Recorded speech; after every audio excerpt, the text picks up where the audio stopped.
Ever feel like the world is pushing us to save the planet by driving a Tesla or another electric vehicle? It's almost as if driving a gas or diesel car means you're contributing to climate change. Leaders like President Biden want 50% of all cars to be electric by 2030, with California aiming for 100% by 2035. Vice President Kamala Harris is also pushing these ambitious targets, signaling a strong commitment to electric vehicles. But the deeper you look, the more complicated and frankly bizarre it gets. Especially when you consider what's happening with China, the Congo, lithium, cobalt, and even child labor. Today, we're breaking it all down. We'll explore the pros and cons of EVs, see which industries benefit, who gets hurt, and whether electric vehicles are the next big scandal. Stick around because there's more to this story than you might think.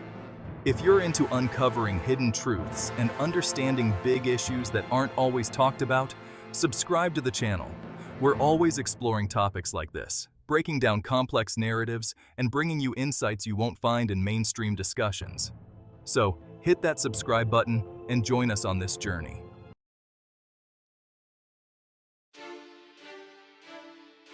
Let's kick things off with the big question. Are electric vehicles really better for the environment? On the surface, it might seem like a no-brainer. EVs don't produce emissions when you drive them. But what about everything that happens before they hit the road? To build an electric vehicle, you need lithium-ion batteries.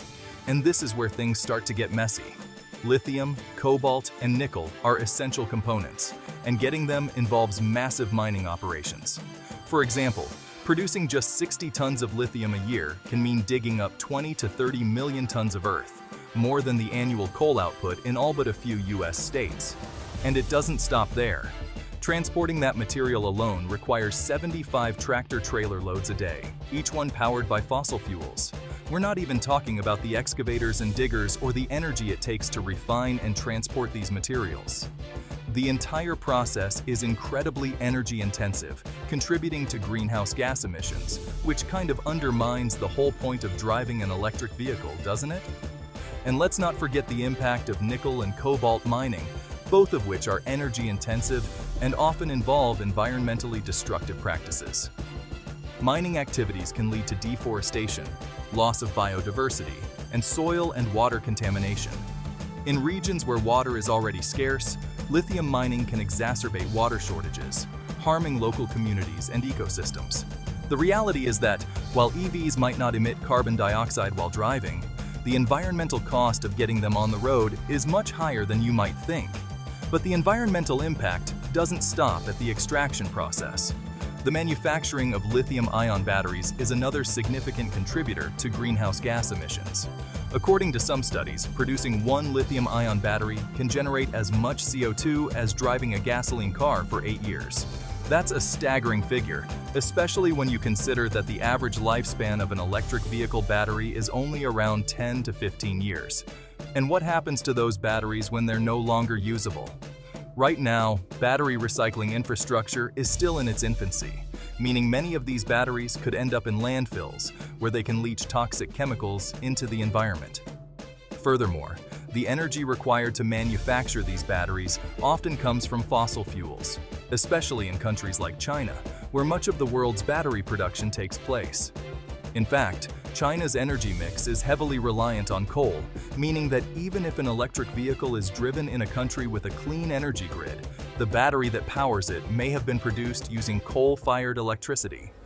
This reality challenges the notion that electric vehicles are inherently better for the environment and highlights the need for a more nuanced understanding of their true environmental impact.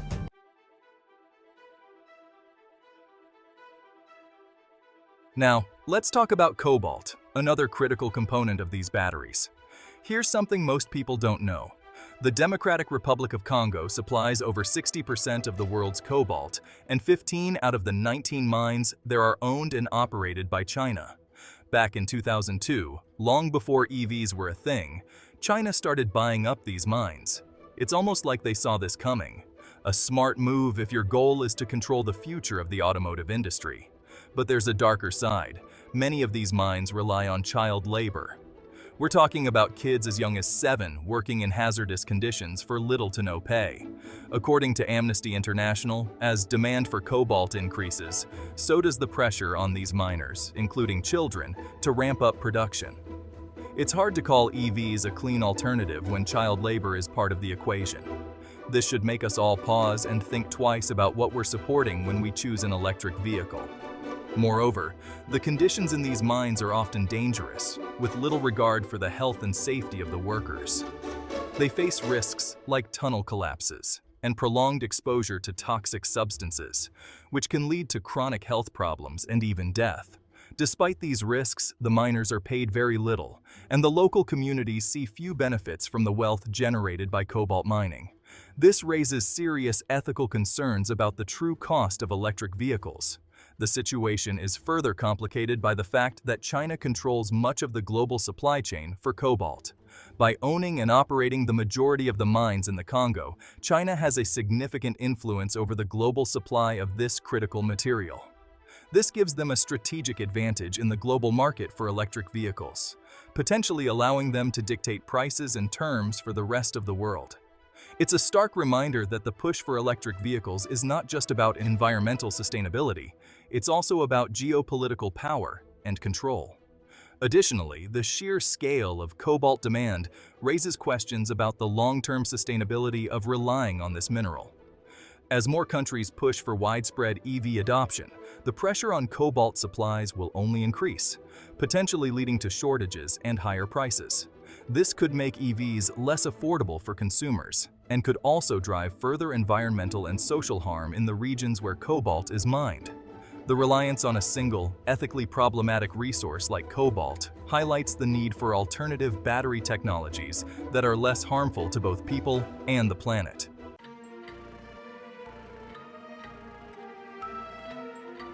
Let's move on to how these electric cars get their power. Sure, driving an EV means you're not burning gasoline, but where does the electricity come from? In many parts of the world, the answer is still coal. That's right, coal. The same dirty fuel we've been trying to move away from for decades. In the US, about 25% of electricity still comes from coal. And globally, fossil fuels account for about 80% of electricity production. This reliance on coal means that the overall emissions from driving an EV can be just as high, or even higher, than those from a fuel-efficient gas car, depending on where you live. The situation gets even more complicated when you consider the life cycle emissions of EVs. While they produce zero emissions while driving, the carbon footprint of manufacturing, shipping, and charging these vehicles can be significant, particularly if the electricity used to charge them comes from fossil fuels. A study by the International Energy Agency, IEA, estimates that if every country hits its EV targets, it would reduce CO2 emissions by 235 million tons this decade. But here's the kicker. That's only going to lower global temperatures by 0.0001 degrees Celsius by the end of the century. That's right, all this effort for a result that's practically invisible. So, are we really saving the planet? Or are we just making ourselves feel better? Let's also consider the impact of charging infrastructure. As more people switch to EVs, the demand for electricity will increase, putting additional strain on already overburdened power grids. In regions where coal is still a significant part of the energy mix, this could lead to increased carbon emissions, not to mention the potential for blackouts and other grid reliability issues. It's a reminder that the transition to electric vehicles is not as simple as it seems, and that we need to think carefully about the broader implications of this shift. Moreover, the environmental impact of building and maintaining this charging infrastructure is often overlooked. Constructing the vast network of charging stations required to support widespread EV adoption requires significant amounts of raw materials, energy, and land. This can lead to further deforestation, habitat destruction, and increased carbon emissions, particularly if the materials used in construction are not sourced sustainably. The energy required to power these charging stations must also be considered. If it comes from fossil fuels, the overall environmental benefit of EVs is further diminished. In some regions, the push for EV adoption could also exacerbate existing inequalities in access to electricity. In many developing countries, access to reliable electricity is still limited, and prioritizing EV charging infrastructure could divert resources away from essential services like healthcare, education, and basic household electricity. This raises important questions about the fairness and equity of the global shift towards electric vehicles and whether the benefits are being distributed equitably.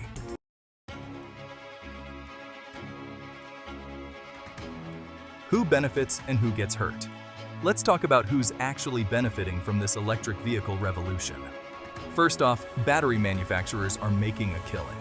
If EV sales continue to grow at the expected rate, we're looking at a $60 billion industry just for batteries. Then, of course, there are the EV manufacturers like Tesla, which is valued at nearly $1 trillion, despite only selling around 1.9 million cars to date.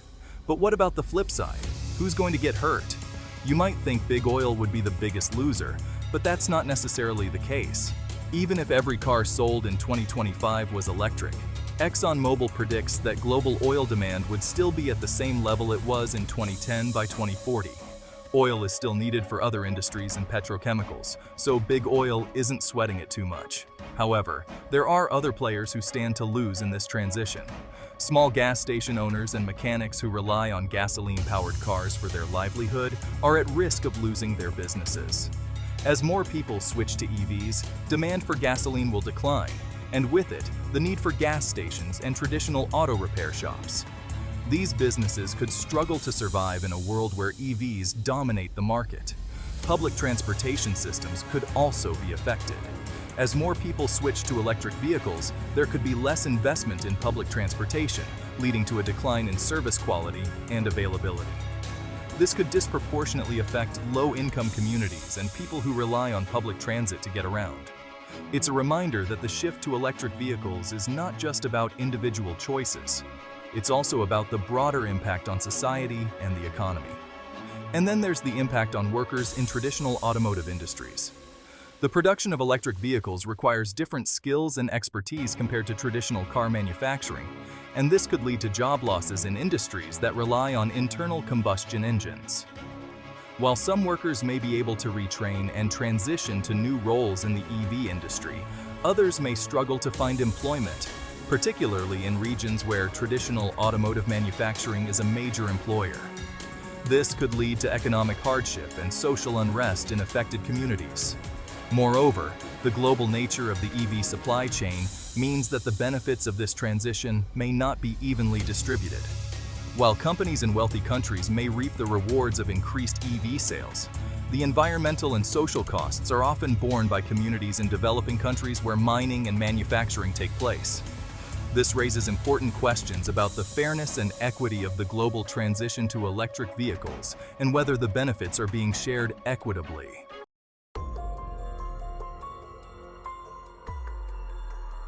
The diesel scandal 2.0. Remember when diesel was supposed to be the eco-friendly option?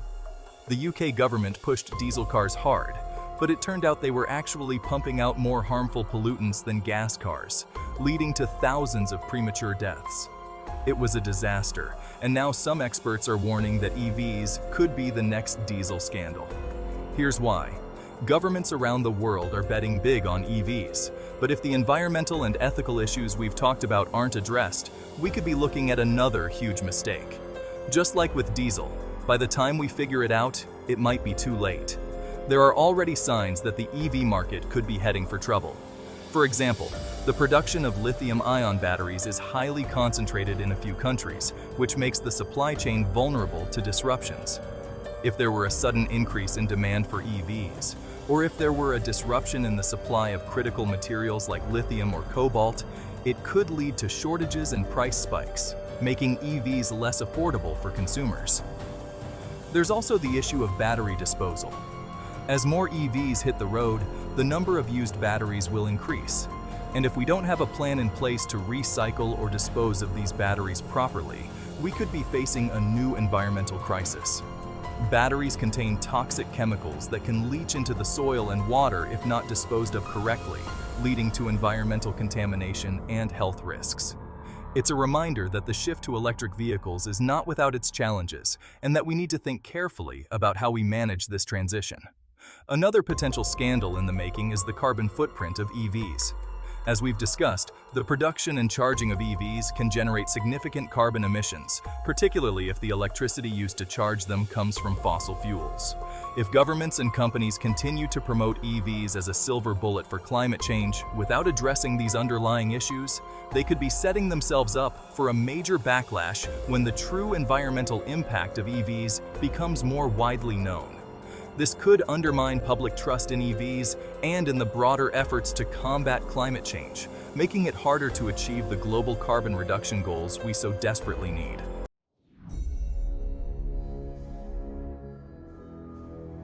Government agendas and control. So why are governments pushing so hard for electric vehicles? It's not just about saving the planet. There's a lot of money to be made and a lot of power to be gained.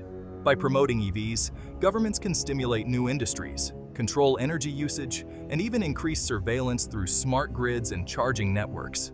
And let's be real, the more they regulate traditional vehicles, the more they push people into EVs, limiting consumer choice and making us all more dependent on the system. This push for EVs is also about controlling the narrative around climate change. Governments want to be seen as taking action on climate change, and promoting electric vehicles is a way to demonstrate their commitment to reducing carbon emissions. But it's also about controlling the economy and the energy supply. By promoting EVs, governments can shift the focus away from traditional energy sources like oil and gas and towards renewable energy and electric power. This gives them more control over the energy supply and the economy, and it allows them to dictate the terms of the transition to a low-carbon future. There's also the issue of data collection and surveillance. EVs are connected devices, and they generate a lot of data about how and where people drive. Governments and companies can use this data to track people's movements, monitor their behavior, and even control their access to certain services.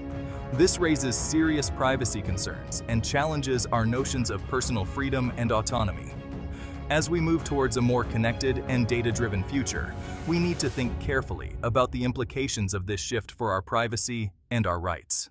Furthermore, the push for electric vehicles is part of a broader effort to reshape the global economy in response to the challenges of climate change. By promoting EVs and other green technologies, governments are positioning themselves to benefit from the economic opportunities created by the transition to a low-carbon economy. This includes everything from creating new jobs in green industries to attracting investment in clean energy technologies.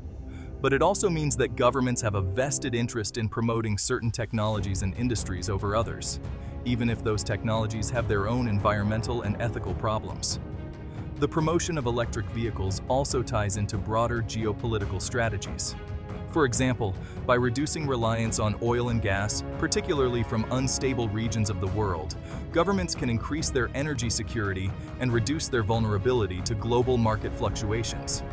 At the same time, by controlling the supply chains for critical materials like lithium and cobalt, they can gain a strategic advantage in the global competition for technological dominance. This makes the push for EVs not just a matter of environmental policy, but also a key element of global power dynamics.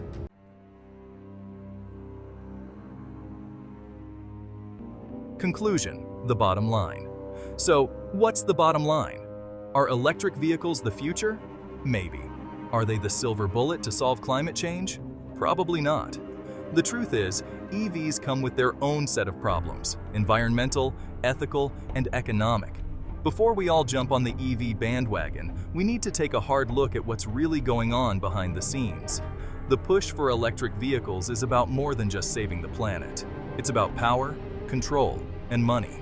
And while EVs might be a step in the right direction, they're not the simple solution they're made out to be. We need to think carefully about the broader implications of this shift and make sure we're addressing the real issues at hand. If you found this breakdown helpful, do me a favor. Hit the like button, subscribe to the channel, and share this video. Let's keep this conversation going because the more we know, the better decisions we can make. And if you want to dive deeper into these topics, check out our other videos where we explore the myths and realities of climate change. Thanks for watching, and I'll see you in the next one.